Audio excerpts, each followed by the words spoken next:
안녕하세요. 서울엔 비뇨의학과 의정부점 이한솔 원장입니다.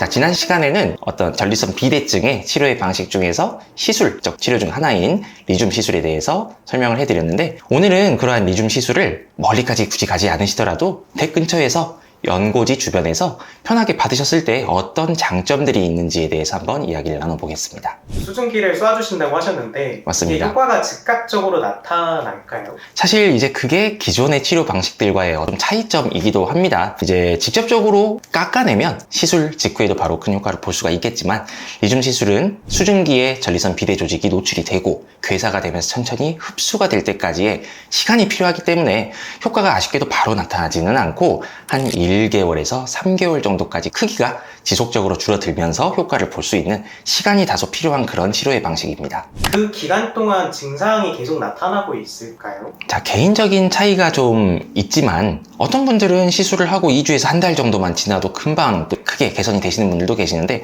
어떤 분들은 아무리 간단하게 시행을 했다 하더라도 그래도 뜨거운 수증기를 분사를 한 그런 일종의 시술적 치료이기 때문에 좀 일시적으로 오히려 시술을 받기 전에 비해서도 소변 줄기가 좀 약해진다든지, 아니면은 피딱지가 갈색 양상으로 배출이 좀 된다든지, 출혈이죠. 그게 아니면은 소변 보는 횟수나 아니면 절박한 정도가 일시적으로 악화가 될 수가 있겠습니다. 시술 직후에 필요한 조치나 관리 같은 게 동반이 되나요? 네, 리줌 시술의 경우에는 이제 수증기가 분사가 되면 전립선 비대증 조직이 일시적으로 붓습니다. 그래서 직후에는 혼자서 배뇨를 하실 수가 없어요.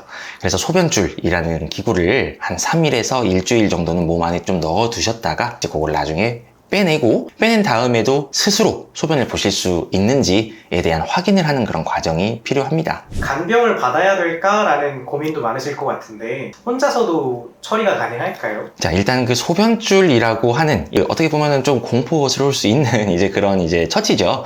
하지만 실제로는 다들 그냥 뭐 보호자분 안 계시고 혼자 오셔서 잘 편하게 간편하게 시술 받으시고, 그 다음에 간단한 마취 과정만 이루어지기 때문에 걸어서 귀가하시고 하는 간단한 시술이고, 소변줄 같은 경우에는 그렇게까지 많이 불편하진 않아요. 이제 옷 안에 쏙 들어가 있기 때문에 겉으로 봐서는 알 수가 없고, 좀 이제 걸리적거리는 이물감 정도는 당연히 느껴지실 수 있겠지만, 그런 것들은 나중에 이제 일주일 정도만 딱 참으셨다가 제거를 하면 다 사라지게 됩니다. 소변줄을 제거한 이후에 불편감이 생기면 그건 어떻게 해야 될까요? 사실 리줌 시술은 아까도 언급을 드렸지만 이제 시술 직후에 모든 게 싹 좋아지는 그런 시술이 아니죠. 시간이 걸립니다. 그 시간 사이에 혹시라도 어떤 불편감이 있으시다면 이제 시술을 받으셨던 병원을 찾아가셔서 관리를 받으셔야 되는데, 이게 멀리서 받으시다 보면 이게 아무래도 찾아가기가 쉽지가 않죠. 이제 그런 의미에서 이제 좀 가까운 곳에서 시술을 받으시면 발생할 수 있는 불편감에 대해서 어떤 처치나 조절을 받기가 좀 더 용이하실 것 같습니다. 장기적으로는 어떻게 관리를 하는 게 좋을까요? 일단 리줌 시술은 전립선 크기 자체를 줄여주기 때문에 소변 줄기 향상에는 당연히 시술 후 일정 시간이 지나면 충분한 효과를 거둘 수가 있는 그런 치료의 방식입니다.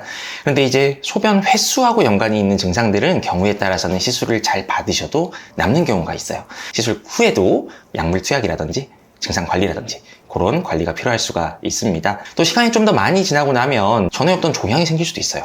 그래서 이제 그런 것에 대한 주기적인 건강검진 차원에서의 검사 등도 관리의 범주로 들어갈 수가 있겠습니다. 보통은 3개월에서 6개월 정도 있다가 전립선 초음파를 다시 한번 시행을 해서 몇 그램 정도 사이즈가 줄어들었는지에 대한 확인이 필요합니다. 근데 이제 그 이후에도 한 1년이나 2년에 한 번 정도는 방광에 종양의 발생 가능성에 대해서도 확인이 필요하니까 1, 2년에 한 번 정도는 주기적으로 체크를 받으시는 것을 권장을 드리고 있습니다. 성관계나 격렬한 운동 같은 경우에는 언제부터 가능한지 알 수 있을까요? 저희가 보통 이제 보갑이 들어가는 운동이라고 얘기를 하는데, 보갑이 들어가는 운동은 적어도 한 2주 정도는 지난 다음에, 그 전에 시행을 하게 되면 출혈의 위험성이 있을 수가 있어요. 그래서 한 2주는 지난 다음에 저희가 권장을 드리고 있고, 성생활 같은 경우에는 시술 후에 4주 정도는 시간이 지난 다음에 시작하실 것을 권고드리고 있습니다. 전립선 비대증이 또 재발을 하는 병인가요? 그러니까 리줌 시술은 2015년에 사실은 처음에 시작이 된 시술이고, 이제 공식적으로 나와 있는 스터디는 한 5년 정도 스터디가 있는데 재발률이 높지 않습니다. 한 4% 정도? 그 정도면 다른 어떤 수술이나 시술적 치료 방식하고 비교를 했을 때, 특히나 유럴리프트하고 비교를 했을 때 굉장히 큰 차이가 나요. 유럴리프트는 한 5년 정도 지나면 추가적인 시술이나 수술이 필요할 가능성이 약 15% 정도.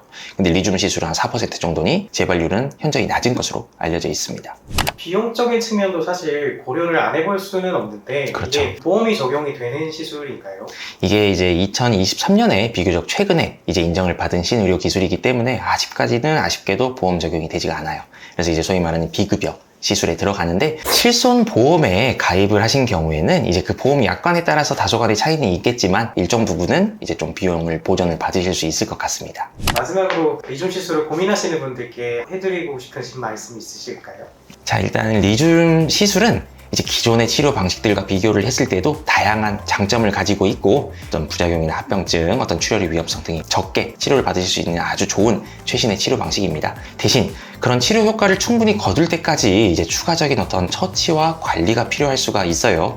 처음에 시술을 받으시고 소변줄을 넣었다가 빼서 스스로 배뇨가 잘 되시는지 확인하는 과정, 그 다음에 이제 소변줄이 제거가 된 다음에도 혹시 어떤 불편감이나 어떤 증상이 남으셨을 때 이제 그런 것들을 조절받는 그런 과정.